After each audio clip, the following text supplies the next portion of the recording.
ओम सर्वमंगल मांगल्ये शिवे सर्वार्थ साधिके शरण्ये त्र्यंबिके गौरी नारायणी नमोस्तुते। ओम दुम दुर्गाय नमः। नवरात्रि की अष्टमी तिथि पर माँ भगवती दुर्गा के 8वें स्वरूप माँ महागौरी की पूजा की जाती है और माँ महागौरी की कथा सुनने मात्र से समस्त प्रकार की कामनाएं पूर्ण होती हैं। तो आज की वीडियो में आप सुनेंगे माँ महागौरी की कथा, आरती, क्षमा प्रार्थना और पूजा विधि। और नवरात्रि की अष्टमी तिथि पर कौन सा उपाय करें जिससे कि संपूर्ण नवरात्रि का फल प्राप्त हो, इसके लिए आज की वीडियो को पूरा जरूर देखिए। और अच्छी लगे वीडियो तो लाइक भी ज़रूर कीजिए, क्योंकि आपके लाइक्स, आपके कमेंट्स मेरे लिए बहुत महत्वपूर्ण होते हैं। यही एकमात्र जरिया है जिनसे मुझे पता चलता है कि आपको ये वीडियो अच्छी लगती हैं और आपके लिए ये वीडियो उपयोगी है। तो अगर वीडियो अच्छी लगे तो लाइक तो ज़रूर ही किया कीजिए। नवरात्रि में अष्टमी तिथि की जो पूजा होती है माँ महागौरी की, ये माँ महागौरी के मूल रूप को दर्शाता है, मूल भाव को दर्शाता है। देवी भागवत पुराण में ऐसा बताया गया है कि देवी माँ के 9 रूप हैं और 10 महाविद्याएं सभी आदि शक्ति के अंश और स्वरूप हैं। लेकिन भगवान शिव के साथ सदैव उनकी अर्धांगिनी के रूप में माँ महागौरी ही विराजमान रहती हैं। इसलिए नवरात्रि की अष्टमी तिथि पर माँ महागौरी की पूजा को सद्य फलदायिनी और अमोघ शक्ति वाला माना गया है। माँ महागौरी की पूजा मात्र से भक्तों के सभी पाप धुल जाते हैं और वो व्यक्ति अक्षय पुण्य का अधिकारी हो जाता है। शिव पुराण के अनुसार माँ महागौरी की उम्र जो बताई गई है वो 8 साल की है और 8 साल की उम्र में ही उन्हें अपनी पूर्व जन्म की सभी घटनाओं का आभास होने लग गया था। उन्होंने इसी उम्र से ही भगवान शिव को अपना पति मान लिया था और शिव को पति रूप में पाने के लिए तपस्या भी शुरू कर दी थी। इसलिए अष्टमी तिथि को माँ महागौरी के पूजन करने का विधान है, क्योंकि माँ महागौरी की उम्र भी 8 साल की है। और इसलिए देवी भागवत में जो कन्या पूजन में कन्या की उम्र बताई गई है वो 2 साल से लेकर 8 साल के बीच की कन्या होनी चाहिए। इससे श्रेष्ठ फल की प्राप्ति होती है। देवी भागवत के अनुसार नवरात्रि की अष्टमी तिथि के दिन दुर्गा सप्तशती के मध्यम चरित्र का पाठ करना अत्यंत श्रेष्ठ माना गया है। जो लोग 9 दिन का व्रत नहीं कर पाते हैं किसी भी कारणवश, उनके लिए कहा गया है कि अगर वो पहले दिन और 8वें दिन यानी कि अष्टमी तिथि का व्रत धारण करते हैं और 9वीं तिथि के दिन व्रत का पारण करते हैं तो उन्हें 9 दिन के व्रत का संपूर्ण फल प्राप्त हो जाता है। तो अगर आप सिर्फ 2 ही दिन के व्रत धारण करते हैं तो प्रतिपदा तिथि और अष्टमी तिथि का व्रत कीजिए और 9वीं तिथि के दिन कन्या पूजन करके आप अपना व्रत खोल सकते हैं। देवी भागवत पुराण के अनुसार देवी पार्वती अपनी तपस्या के दौरान केवल कंदमूल, फल और पत्तों का आहार करती थी और हजारों वर्षों तक इसी प्रकार से उन्होंने तप किया। इसके बाद उन्होंने कुछ भी खाना छोड़ दिया और केवल वायु पीकर ही तप करना आरंभ कर दिया। तपस्या से माता पार्वती को महान गौरव प्राप्त हुआ है और इससे उनका नाम महागौरी पड़ा। और हजारों वर्षों की कठोर तपस्या के कारण माता का रंग काला पड़ गया था। तब माता की तपस्या से प्रसन्न होकर भगवान शिव ने उनको गंगा में स्नान करने के लिए कहा। जिस समय माता पार्वती गंगा में स्नान करने गई तब देवी का एक स्वरूप श्याम वर्ण के साथ प्रकट हुई जो कि कौशिकी कहलाई और एक स्वरूप उज्जवल चंद्र के समान प्रकट हुआ जो महागौरी कहलाई। माँ गौरी अपने हर भक्त का कल्याण करती हैं और उनकी सभी समस्याओं से मुक्ति दिलाती हैं। देवी भागवत पुराण के अनुसार माँ महागौरी गौर वर्ण की हैं और इनके वस्त्र और आभूषण भी सफ़ेद रंग के ही हैं। माँ का वाहन वृषभ अर्थात बैल है जो भगवान शिव का भी वाहन है। माँ का दाहिना हाथ अभय मुद्रा में है और नीचे वाले हाथ में दुर्गा शक्ति का प्रतीक त्रिशूल है। महागौरी के ऊपर वाले हाथ में शिव का प्रतीक डमरू है और डमरू धारण करने के कारण माँ को शिवा भी कहा जाता है। माँ का नीचे वाला हाथ अपने भक्तों को अभय देता हुआ वर मुद्रा में है और माँ का स्वरूप एकदम शांत है। देवी के इस रूप की प्रार्थना करते हुए देव और ऋषिगण कहते हैं, सर्वमंगल मांगल्ये शिवे सर्वार्थ साधिके शरण्ये त्र्यंबिके गौरी नारायणी नमोस्तुते। माँ महागौरी अपने भक्तों के लिए अन्नपूर्णा स्वरूप हैं। यह धन, वैभव और सुख शांति की अधिष्ठात्री देवी हैं। तो नवरात्रि की अष्टमी तिथि पर सच्चे मन से माँ दुर्गा की आराधना करनी चाहिए महागौरी के स्वरूप में। तो प्रातःकाल जल्दी उठ जाइए, नित्य कर्मों से निवृत्त हो जाइए, फिर स्नान करके साफ स्वच्छ वस्त्र धारण कर लीजिए। माँ का प्रिय रंग है गुलाबी और सफ़ेद। तो स्नान इत्यादि से निवृत्त होकर साफ स्वच्छ वस्त्र धारण करके सबसे पहले भगवान सूर्यदेव को जल अर्पित कीजिए। इसके बाद विधि विधान से माँ दुर्गा की पूजा करनी चाहिए। तो नवरात्रि में जिस प्रकार से आपने प्रतिदिन पूजा की है उसी प्रकार से आज भी पूजा की जाएगी। बस माँ महागौरी के मंत्रों का जप किया जाएगा और माँ महागौरी को जो प्रिय है वस्तुएं वो अर्पित करना है आपको। तो जिस प्रकार से आप प्रतिदिन पूजा करते थे, पहले गणपति की, फिर कलश देवता की, इसके बाद अखंड दीपक या ज्वारे या फिर नवग्रह मंडल या षोडश मातृका जो भी आपने चौकी पर स्थापित किया है, या फिर अगर आप घर के मंदिर में कर रहे हैं तो जो भी देवी देवता आपके घर के मंदिर में विराजित हैं सबकी विधि विधान से पूजा कर लीजिए। इसके बाद विशेष रूप से माँ महागौरी की पूजा आपको करनी है। तो माँ महागौरी का ध्यान करके और उनके स्वरूप का ध्यान करके बीज मंत्र का जप कीजिए। माँ महागौरी का बीज मंत्र है श्रीम क्लीम ह्रीम वरदायै नमः। श्रीम क्लीम ह्रीम वरदायै नमः। अगला मंत्र है ओम महागौर्यै नमः। और एक मंत्र जो मैंने आपको बीच में ही बता दिया, सर्वमंगल मांगल्ये। और अगला मंत्र है या देवी सर्वभूतेषु माँ महागौरी रूपेण संस्थिता नमस्तस्यै नमस्तस्यै नमस्तस्यै नमो नमः। इस प्रकार से माँ महागौरी के कई मंत्र हैं। इनमें से किसी भी मंत्र के द्वारा माँ महागौरी की पूजा आराधना आप कर सकते हैं। नवरात्रि की अष्टमी तिथि पर माँ महागौरी को नारियल का भोग अत्यंत प्रिय है, तो ज़रूर लगाना चाहिए। इसके अलावा अगर आपके यहाँ कन्या पूजन हो रहा है आज के दिन, तो आप हलवा, पूड़ी, चने इत्यादि माँ को अर्पित कर सकते हैं। और माँ महागौरी का प्रिय पुष्प है कमल का पुष्प। इसके अलावा पीले पुष्प आप अर्पित कर सकते हैं, रात की रानी अर्पित कर सकते हैं, मोगरे का पुष्प अर्पित कर सकते हैं। मतलब देखिए, कमल का पुष्प सबको नहीं मिल पाता है, इतनी आसानी से सबके लिए उपलब्ध नहीं है। ऐसे में हमारे पास जो भी फूल उपलब्ध होता है, जो भी पुष्प उपलब्ध होता है, उसी से हम माँ भगवती दुर्गा की पूजा करते हैं।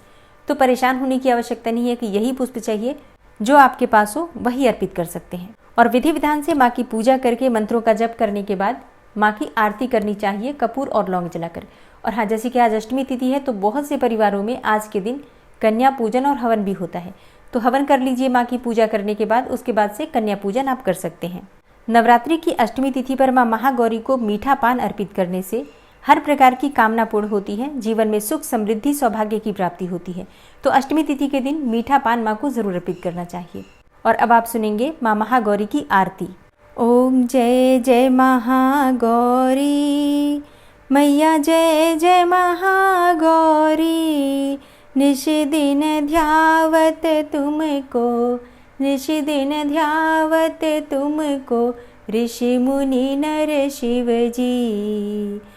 ओम जय जय महागौरी डमरू त्रिशूल धारिणी, पापों का नाश करे मैया, पापों का नाश करे। वृषभ वाहन पे विराजे, वृषभ वाहन पे विराजे, माँ कल्याण करे। ओम जय जय महागौरी। श्वेत वस्त्र माता का छवि है मन भावन मैया, छवि है मन भावन। साँचे मन से पुकारो, साँचे मन से पुकारो, माँ देगी दर्शन। मैया जय जय महागौरी। गौर वर्ण मैया का साधक रहे प्रसन्न मैया, साधक रहे प्रसन्न। श्रद्धा पुष्प चढ़ाओ, श्रद्धा पुष्प चढ़ाओ, पावन कर लो मन। ओम जय जय महागौरी। अष्टमी नवराते में पूजा माँ की करो, भक्तों माँ की पूजा करो। माँ विपदा है मिटाती, माँ विपदा है मिटाती, माँ का ध्यान करो। ओम जय जय महागौरी। अवतार लियो माँ ने दक्ष गृह, लीला निराली की मैया ने लीला निराली की। शिव वैरागी खोए, शिव वैरागी खोए, मोहिनी थी डारी। ओम जय जय महागौरी।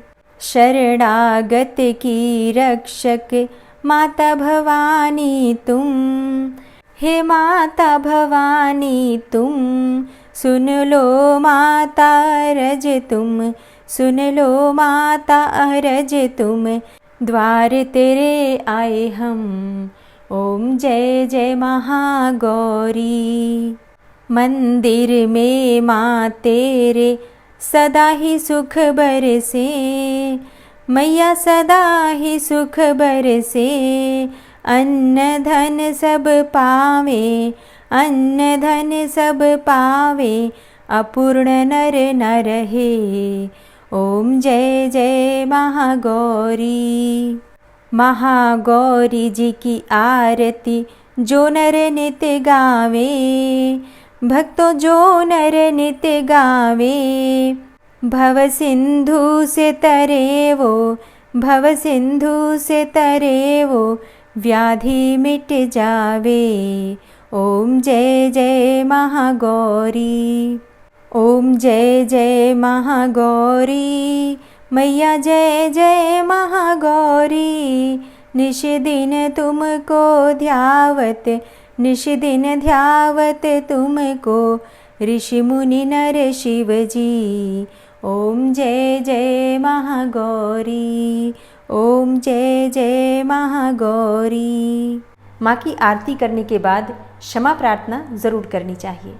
तो दोनों हाथ जोड़कर माँ से क्षमा प्रार्थना करते हैं। हे परमेश्वरी, मेरे द्वारा दिन रात बहुत से अपराध होते रहते हैं। मुझे अपना दास समझकर मेरे उन अपराधों को आप कृपापूर्वक क्षमा करिए।